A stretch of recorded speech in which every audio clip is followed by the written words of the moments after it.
Bismillah. Assalamualaikum, selamat malam ya. Tanggal 19 April 2022 kita baca lagi PMK nomor 71 tahun 2022 yang merupakan paket dari 14 PMK yang merupakan peraturan turunan dari Undang-Undang Harmonisasi Peraturan Perpajakan. Oke, ini PPN ya. Ini ada tentang PPN atas penyerahan jasa kena pajak tertentu. Ada 5 jasa kena pajak yang disebutkan dalam peraturan ini. 3 diantaranya tentang nilai lain, 1 tentang perjalanan wisata sebenarnya, tapi tercampur dengan jasa kegiatan keagamaan sehingga bisa dipisah atau dikenakan besaran tertentu dengan tarif yang nanti disebutkan di bawahnya ya. Yang terakhirnya tentang penjualan voucher, baik voucher listrik, pulsa HP maupun mungkin yang suka main game gitu ya, ada voucher-voucher begitulah. Pasal 1 ini adalah istilah-istilah umum ya yang ada di undang-undang di peraturan-peraturan PPN ya. Oke, harga jual, penggantian dan seterusnya. Oke, pasal 2. Pengusaha kena pajak yang melakukan penyerahan JKP tertentu ya, wajib memungut dan menyetorkan PPN yang terutang dengan besaran tertentu. Besaran tertentu artinya nilainya itu sudah net, sudah tidak ada lagi bicara soal pajak masukan ya, nilainya itu sudah final. Nanti penerapan dalam pembuatan faktur pajaknya diatur di per 03 dan mengaktifasi satu jenis kode faktur ya, kode faktur 05 ya, diaktifkan untuk mengakomodasi perhitungan pajak dengan perhitungan PPN dengan besaran tertentu. Oke, nah sekarang kita baca tentang jasa kena pajak tertentunya. Ini di sini disebutkan ada 5 ya. Yang pertama, jasa pengiriman paket sesuai dengan ketentuan peraturan perundang-undangan di bidang pos. Nah, jasa pengiriman paket ya bagi yang suka kirim-kirim paket nih, Tiki JNE, Si Cepat, Shopee, apalah itu ya. Jadi disitulah tentang pengiriman paket yang lagi rame nih sejak COVID ya. Oke, berikutnya jasa biro perjalanan wisata atau jasa agen perjalanan wisata berupa paket wisata, pemesanan sarana angkutan, pemesanan sarana akomodasi yang penyerahannya tidak didasari pada pemberian komisi imbalan atas penyerahan jasa perantara penjualan. Jadi dia all in paket gitu ya. Misalnya paket perjalanan ke Cina, ke Korea, ke Turki, ke Eropa misalnya gitu ya, atau ke Afrika gitu kalau ada ya.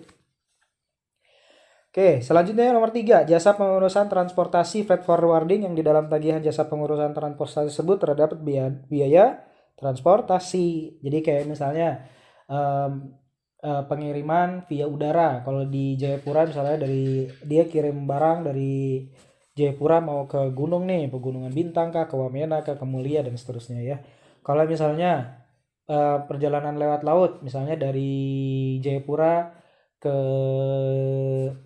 Jakarta misalnya atau ke Surabaya atau perjalanan sebaliknya, atau kalau misalnya perjalanan darat misalnya di antara Pulau Jawa dari Jakarta ke Surabaya, Jakarta ke Jogja dan seterusnya ya. Oke, yang keempat, jasa penyelenggaraan perjalanan ibadah keagamaan yang juga menyelenggarakan perjalanan ke tempat lain sesuai dengan ketentuan peraturan perundang-undangan yang mengatur kriteria dan atau rincian jasa keagamaan yang tidak dikenai PPN. Jadi ini mix nih, dia campur antara perjalanan ibadah dan perjalanan ke tempat lain gitu. Ya, kalau contohnya kalau umroh misalnya dia dari umroh ke Mekah Madinah, itu juga perjalanan ke Granada kah, ke Turki kah, begitu ya, atau kemana lah gitu ya. Maka itu terjadi percampuran antara jasa paket wisata dan paket keagamaan. Maka kalau bisa dipisah, kalau bisa dirinci, maka tarif netnya itu besaran tertentunya itu dari 10%, nanti ada di sini ya.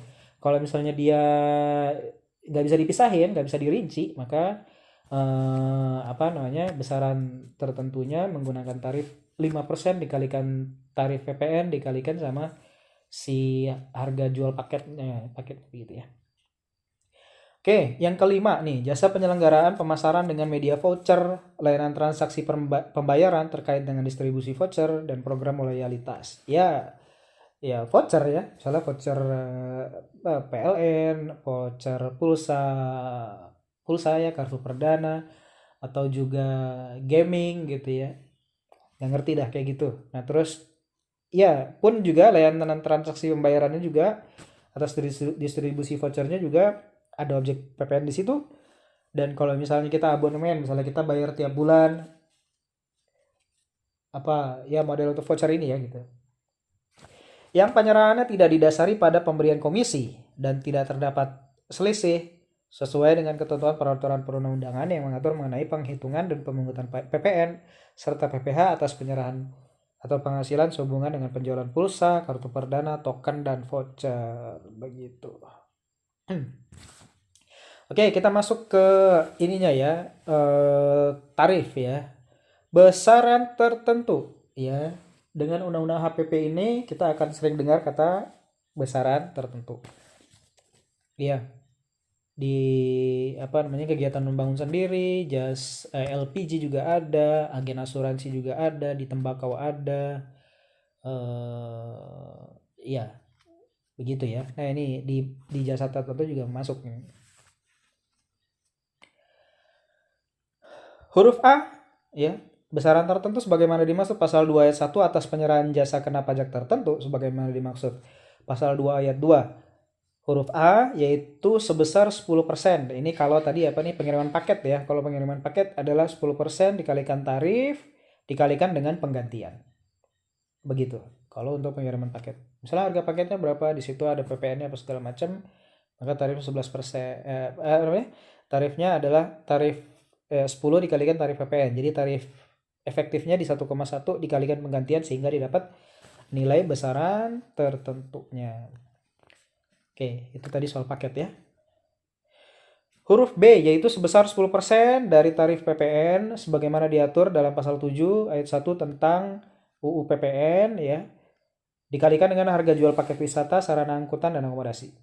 Gitu ya. Jadi untuk paket wisata ya agent perjalanan gitu, dia juga sama tarifnya 10%.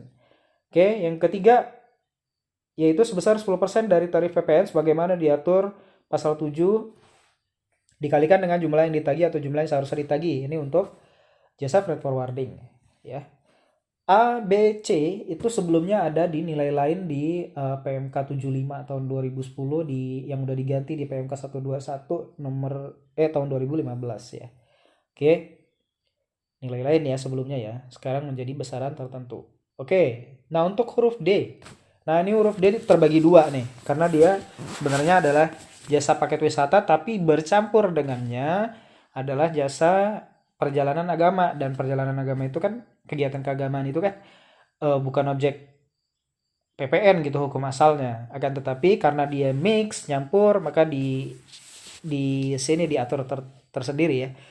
10% dari tarif PPN sebagaimana diatur pasal 7 ayat 1 PPN dikalikan dengan harga jual paket penyelenggaraan perjalanan ke tempat lain dalam hal tagihan dirinci antara tagihan paket penyelenggaraan perjalanan ibadah keagamaan dan tagihan paket penyelenggaraan perjalanan ke tempat lain. Kalau misalnya bisa di split di apa namanya?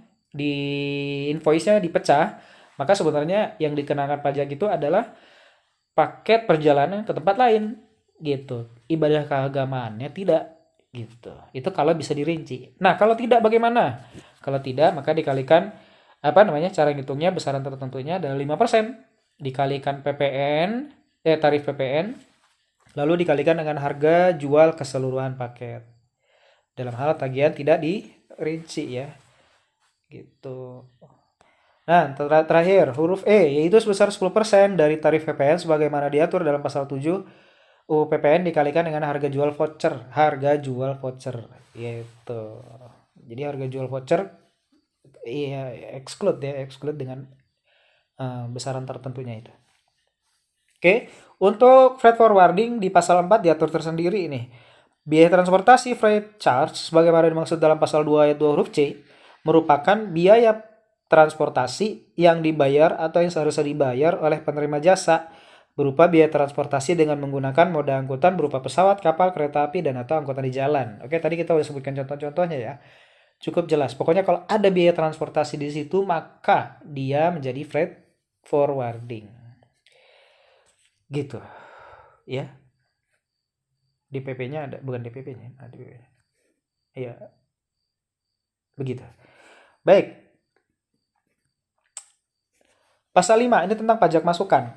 Jadi pengusaha kena pajak ya tidak dapat mengkreditkan PM atas perolehan BKP, JKP, impor BKP, pemanfaatan BKP tidak berwujud, pemanfaatan JKP dari luar daerah pabean ya yang berhubungan dengan penyerahan jasa kena pajak tertentu. Begitu. Jadi setiap besaran tertentu di pasal 9A ya, pasal 9A Undang-Undang PPN itu dia sudah begitu, tidak ada lagi ceritanya pajak masukan diperhitungkan karena udah dihitung dengan besaran tertentu atau nama lainnya yang biasa kita kenal dengan PPN final. Oke, nah pasal 6 ini adalah pernyataan bahwa ada beberapa pasal dalam beberapa PMK, ya ini parsial aja ini, ya hati-hati ya dalam membaca ya, itu menjadi dihapus, ya terkait jasa pengiriman paket, jasa perjalanan wisata, freight forwarding, itu kan diatur di PMK 75 yang diubah terakhir dengan PMK 121 tahun 2015. Ya, 3 aja yang hilang nih. Ini pasal 2 huruf J, K, dan M. Terus untuk berikutnya PMK 92 tahun 2020 tentang kriteria dan rincian jenis keagamaan yang tidak dikenai PPN. Nah, ini pasal 8-nya doang yang dihilangkan. Yang dicabut. Berikutnya PMK 6 tahun 2021 itu sehubungan dengan penjualan pulsa, kartu perdana, token, dan voucher. Itu yang dicabut juga cuma pasal 13 ayat 5 huruf B dan pasal 16 ayat 4 huruf B. Begitu, dicabut dan dinyatakan tidak berlaku. Begitu ya. Ini tidak ada contohnya disebutkan di sini, mungkin dianggap sudah dipahami ya. Baik, berlaku sejak 1 April 2022 dan ditetapkan pada tanggal 30 Maret 2022. Sekian, terima kasih. Assalamualaikum.